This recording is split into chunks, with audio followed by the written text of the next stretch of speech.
नमस्कार दोस्तों। अभिज्ञान क्लासेस में मैं एक बार फिर आप सभी का हार्दिक स्वागत करती हूँ। आई होप सो आप बहुत अच्छे होंगे और अच्छे से पढ़ाई कर रहे होंगे। तो चलिए आज का लेक्चर स्टार्ट करते हैं। प्रश्न नंबर 331। सूफी काव्य परंपरा का एक ग्रंथ है इंद्रावती। इसके रचनाकार कौन थे? तो इंद्रावती के रचनाकार ये नूर मोहम्मद थे। ऑप्शन नंबर डी यहाँ आपका सही हो जाता है। चलिए इसकी व्याख्या देख लेते हैं। सूफी काव्य परंपरा के ग्रंथ इंद्रावती के रचनाकार नूर मोहम्मद हैं।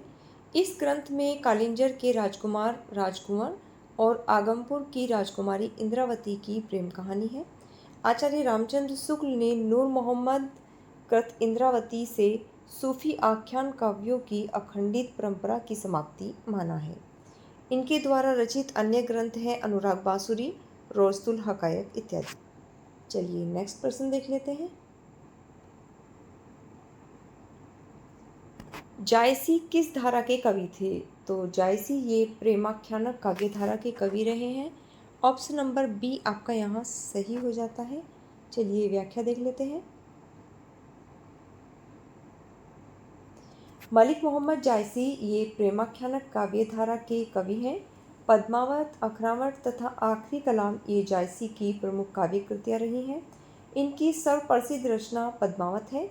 इसमें चित्तौड़ के शासक रतनसेन तथा सिंहल देश की राजकन्या पद्मिनी की प्रेम कथा का वर्णन है। चलिए नेक्स्ट प्रश्न देख लेते हैं। इनमें से जायसी की कौन सी रचना नहीं है? तो यहाँ पर चित्रावली ये रचना जायसी की नहीं है। ऑप्शन नंबर डी आपका यहाँ सही हो जाता है। व्याख्या देख लेते हैं।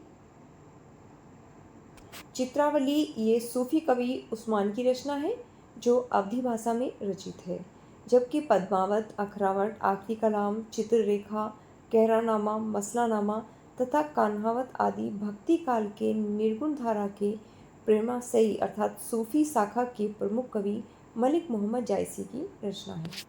चलिए नेक्स्ट प्रश्न देख लेते हैं। पद्मावत को समासोक्ति किसने कहा है?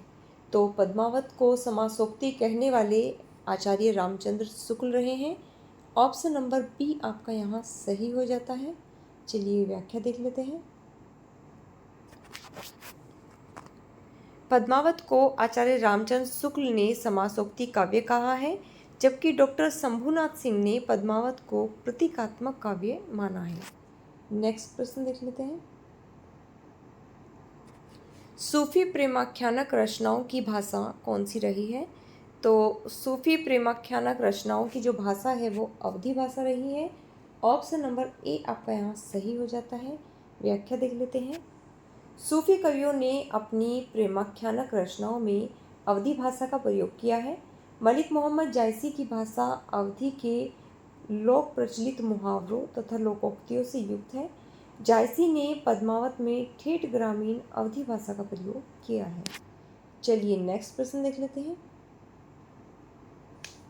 मलिक मोहम्मद जायसी को जायसी कहा जाता है क्योंकि वे जायस नामक स्थान के निवासी थे। ऑप्शन नंबर सी आपका यहाँ सही हो जाता है।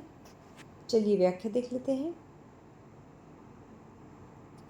भक्तिकालीन सूफी प्रेमाख्यानक काव्य के प्रतिनिधि कवि मलिक मोहम्मद जायसी का जन्म बरेली, उत्तर प्रदेश के जायस नामक स्थान पर हुआ था।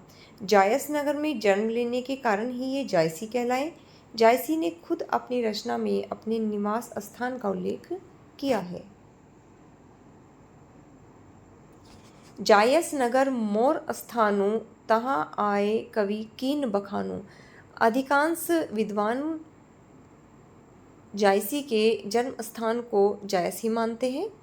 प्रेम के पीर के कवि जायसी ने आखिरी कलाम, पद्मावत तथा अखरावट नामक काव्य कृतियों की रचना की है। चलिए नेक्स्ट प्रश्न देख लेते हैं। यहाँ पर कुछ पात्र दिए गए हैं, उनको उनकी रचनाओं के साथ सुमेलित करना है।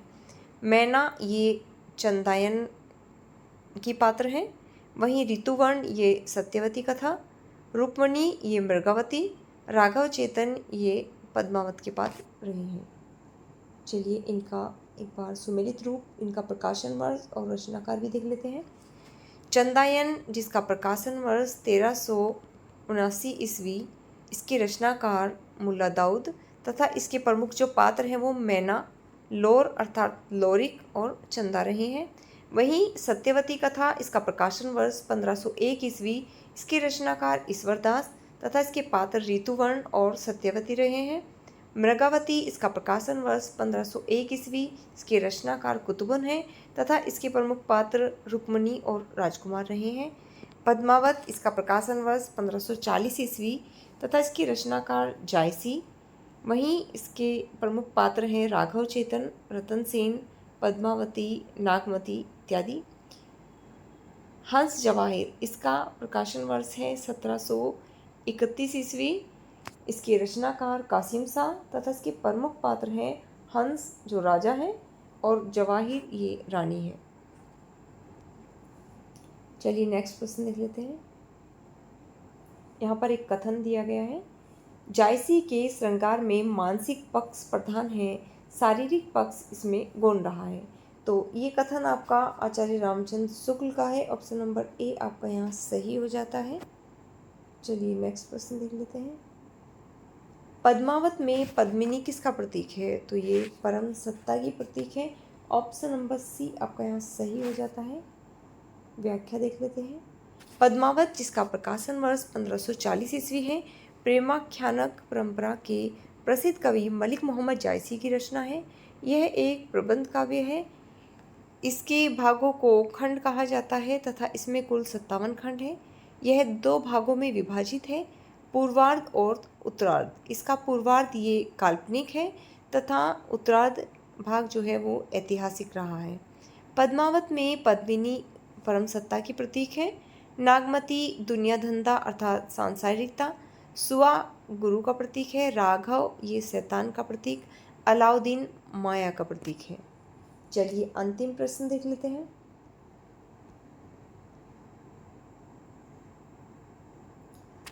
साधना की 4 अवस्थाओं शरीयत, तरीकत, मारिफत और हकीकत का संबंध ये किससे है? तो इसका संबंध सूफी साधना से रहा है। ऑप्शन नंबर बी आपका यहाँ सही हो जाता है। चलिए इसकी व्याख्या देख लेते हैं। साधना की 4 अवस्थाओं का संबंध सूफी काव्य से है। सूफी मत के अनुसार ईश्वर एक है, उसका नाम एक है। आत्मा और ईश्वर में कोई अंतर नहीं है। आत्मा तो स्वयं को ईश्वर के सामने एक बंदे के रूप में प्रस्तुत करती है और बंदा प्रेम के सहारे ईश्वर तक पहुंचने के लिए 4 सोपानों को पार करता है।